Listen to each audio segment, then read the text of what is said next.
Hola a todos y bienvenidos. Nos encontramos nuevamente listos para continuar con esta emocionante travesía que cambió el curso de la historia. Después del regreso triunfal de Colón a Palos de Moguer, el descubrimiento de nuevas tierras había encendido la imaginación y ambición de reyes, exploradores y aventureros por igual. En esta segunda parte profundizaremos en las expediciones que siguieron, las reacciones en la península ibérica y el impacto que estas tierras desconocidas comenzaron a tener en el viejo mundo. Acompáñanos en esta nueva etapa llena de descubrimientos y desafíos. Los reyes que se encontraban en Barcelona hicieron venir al intrépido marino que trajo consigo varias pruebas de sus descubrimientos, inclusive algunos habitantes de las tierras supuestamente descubiertas, a quienes se llamó indios por proceder de las Indias, según él creía. Aunque se ha exagerado el recibimiento de que los reyes hicieron objeto al almirante, no cabe duda de que fue cordial y que pronto se comenzaron planes para otro viaje, al tiempo que se expedían solicitudes a Roma para que el Papa, a la sazón el aragonés Alejandro VI, diera las bulas necesarias para una empresa de colonización y evangelización. No es necesario relatar aquí los pormenores de los demás viajes colombinos. Acerca del segundo, es preciso señalar que navegó en él como legado apostólico el religioso Fray Bernardo Boil, además de tocar por primera vez en Puerto Rico y varias islas menores. Colón y los suyos se dirigieron de nuevo a la Española, donde encontraron destruido el fuerte de Natividad. Los indios, hartos del maltrato recibido de los españoles, se habían sublevado y matado a todos los colonizadores. Allí dejó Colón a Fray Bernardo a cargo de la evangelización de la isla y al militar Pedro Margarita, con la encomienda de conquistarla. Así comenzó lo que sería tan característico de la empresa española en América, es decir, la unión de los intereses de conquista y colonización con la tarea evangelizadora. Tras visitar de nuevo a Cuba y levantar acta haciendo constar que se trataba de tierra firme y que por tanto había llegado al Asia, Colón regresó a España. Durante este segundo viaje se pusieron de manifiesto algunas actitudes de Colón que comenzaron a producir desconfianza entre las autoridades españolas, que dudaban acerca de su aptitud de gobierno y además temían que tratara de seguir el ejemplo de los grandes de España.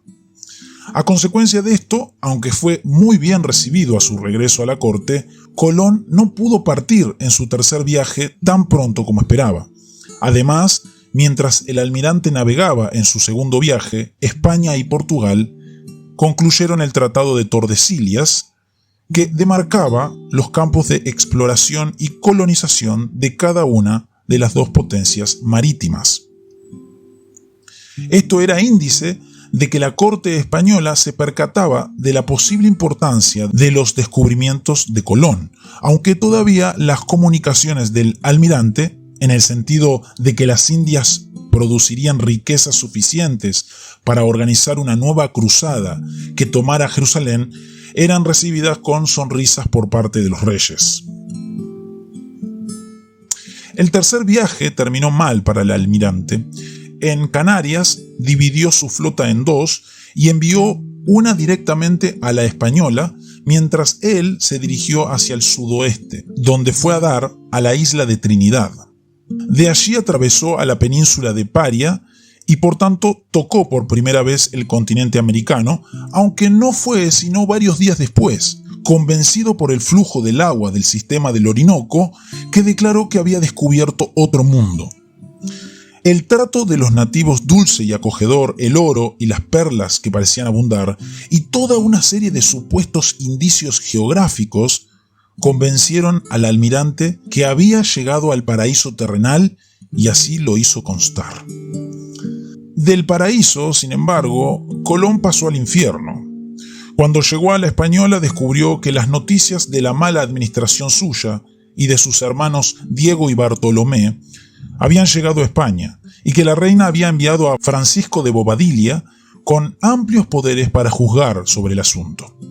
Sobre todo, se decía que la administración de los Colón era a la vez débil y cruel, y que esto había resultado en la rebelión de algunos españoles.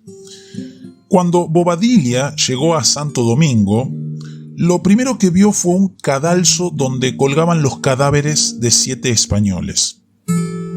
Al pedirle cuentas a Diego Colón, este sencillamente le contestó que otros 5 serían ahorcados al día siguiente. Sin darle más vuelta al asunto, Bobadilla tomó posesión del lugar en nombre de la corona e hizo encarcelar a don Diego. Cuando el almirante se presentó poco después, también fue arrestado. Y el tercero de los hermanos, Bartolomé, que a la sazón se encontraba fuera de la ciudad con un pequeño ejército y pudo haber resistido, se rindió a instancias del almirante, que no deseaba resistir a la autoridad real. Los 3 hermanos fueron enviados en cadenas a España, donde 6 semanas después de su llegada fueron convocados a la presencia real en la Alhambra, en Granada. Aunque se les declaró inocentes de todo delito, su mala administración era patente, y los soberanos no estaban dispuestos a concederle al viejo marino el poder casi absoluto que reclamaba sobre todo el nuevo mundo que había descubierto. Puesto que el almirante tampoco era persona que se contentara con menos, a la postre le fueron restaurados los títulos de almirante y virrey, pero la administración de la Española, la única colonia que hasta entonces se había fundado, le fue confiada a Nicolás de Obando. La amargura del almirante puede verse en las líneas escritas cuando estaba todavía en cadenas. Si yo robara las Indias y las diera a los moros, no pudieran en España mostrarme mayor enemiga. No le quedaba entonces otro recurso al viejo lobo de mar que emprender otro viaje. Las demoras fueron muchas y mientras tanto otros navegantes partían hacia las supuestas Indias y regresaban con informes de nuevos descubrimientos.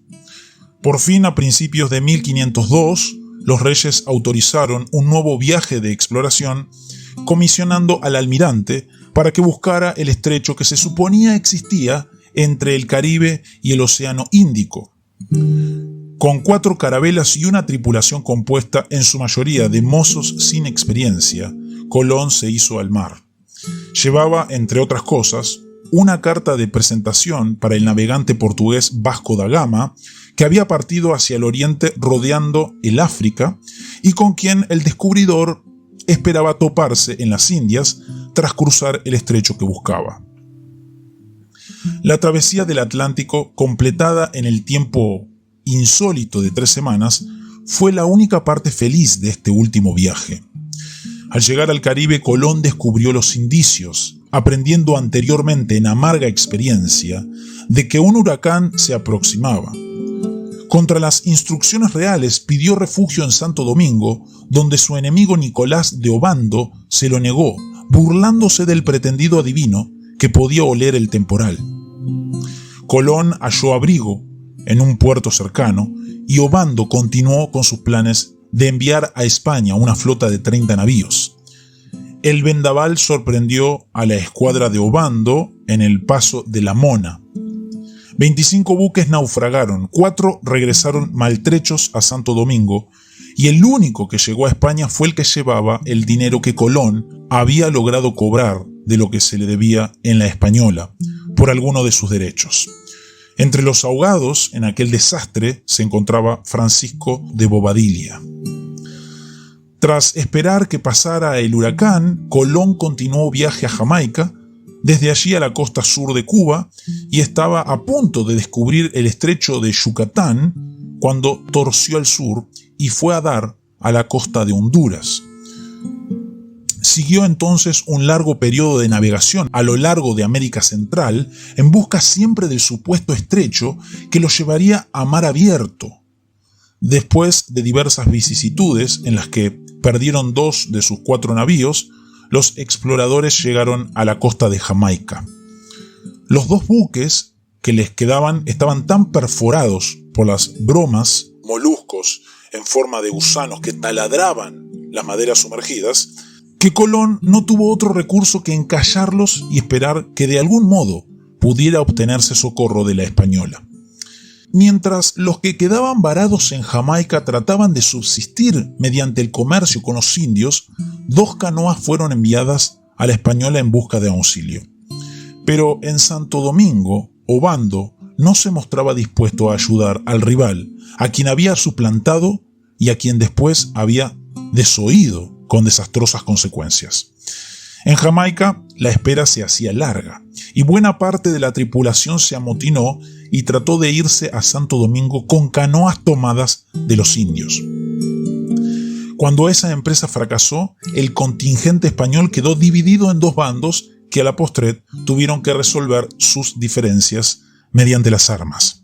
El bando de Colón triunfó, aunque no sin bajas. Los indios se resistían a darles más provisiones a los españoles, pues las suyas comenzaban a escasear. Fue entonces que Colón apeló a una treta que después los autores de ficción han atribuido a muchos personajes. El almanaque señalaba que pronto habría un eclipse lunar. Colón convocó a los jefes indios, les indicó que el Dios Todopoderoso estaba enojado porque no alimentaban adecuadamente a los cristianos y predijo el eclipse. Cuando la luna se oscureció y los caciques imploraron perdón, Colón esperó para acceder a sus peticiones hasta el momento preciso en que el astro iba a lucir de nuevo. A partir de entonces, los suyos no tuvieron dificultades de suministro. Con esta ingeniosa estrategia, Colón logró salvar a su tripulación de una situación desesperada en Jamaica, una isla que se convirtió en testigo de la resistencia y astucia del almirante. Sin embargo, las tensiones internas y la hostilidad del entorno fueron solo algunas de las muchas dificultades que enfrentaron estos exploradores en tierras desconocidas. El regreso a España aún estaba lejos de ser asegurado, pero el espíritu indomable de Colón y su determinación nunca flaquearon. Ahora el camino está pavimentado para adentrarnos en los últimos episodios de esta épica travesía, donde veremos las consecuencias finales de sus hazañas y el impacto que dejó en la posteridad. Nos vemos la próxima.